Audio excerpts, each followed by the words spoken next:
Okay, we've seen the lights now in their raw state, just as they come, but obviously you wouldn't use the light like this because it would just create far too much light and the shadows would be very, very harsh and definitely unflattering. So, we use other things. This is a spill kill reflector, it's called. It's a small reflector, 6 inches, and inside it has a silveration that will reflect the light back into a more concentrated beam. However, these are quite easy to fit, and it's the same with most studio lights, and they click into place, as simple as that.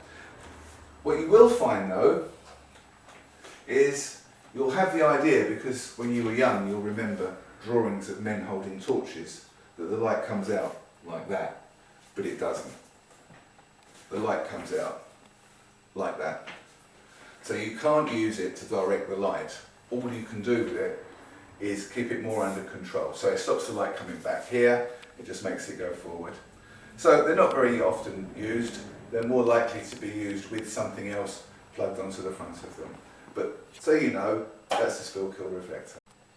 Okay, so we've seen the spill kill reflector. Now this is a much larger reflector, and you'll notice over the flash it has a small reflector inside. So the light comes out, hits the bowl, goes out onto the larger bowl and gives a more diffused light.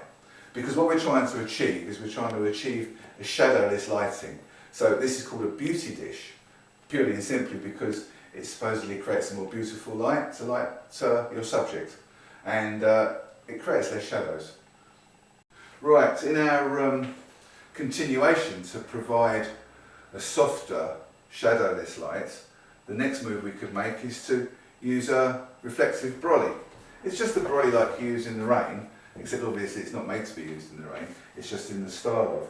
And then what you would do is you would turn it away from your subject so that the brolly was reflecting back. So as you can see, it's got the silver inside, the light flashes, and it sort of brings the light back onto your subject in a more diffused manner again, killing the shadows. So that's how a reflective brolly works. Okay, that was a reflective brolly. Now this time we have a brolly that has no reflector.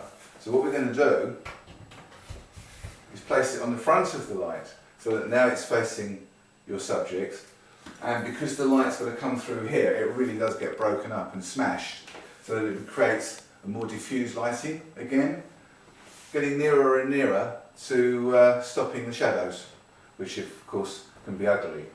So simply a shoot through brolly. So moving on from the shoot through umbrella, we now move on to using softboxes, which I think are pretty common now in most studios. A softbox is basically a large black box with a white screen on the front. The light flashes and comes out. But it's not just that. I don't know if you've seen inside a softbox before.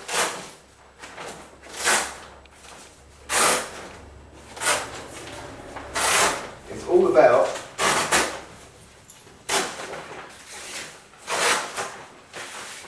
smashing the light up to make it more diffused. So inside here we have this unit, which first of all diffuses the light.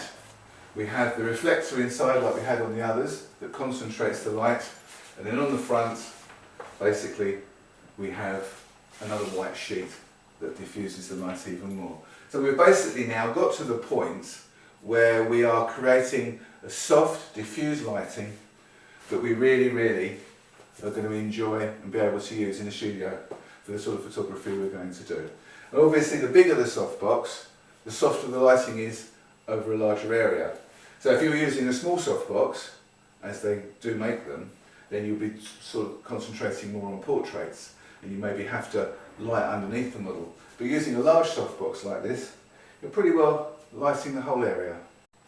Okay, so we've talked about diffusing the light, we've got as far as softboxes.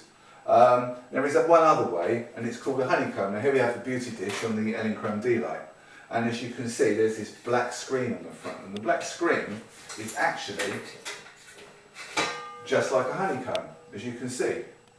It breaks the light up just as much as a softbox does, and you'll find many softboxes these days actually have a honeycomb on the front.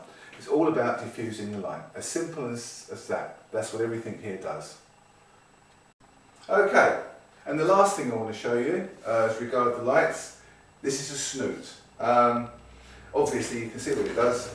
It channels the light down into a much smaller beam. You can put a honeycomb onto the end of these with it, or you can just use it like this, and the ideal thing for this would be to set it up and use it as a hair light. The model will be sitting here, and then lighting the hair lifts the model off the background. But that will all be coming up later on in the DVD. For now, it's important for me that you understand what's what, why you use it, and how it works, so that you won't be flummoxed or embarrassed when you go to hire a studio or when you're setting up your home kit and don't seem to know what you're doing.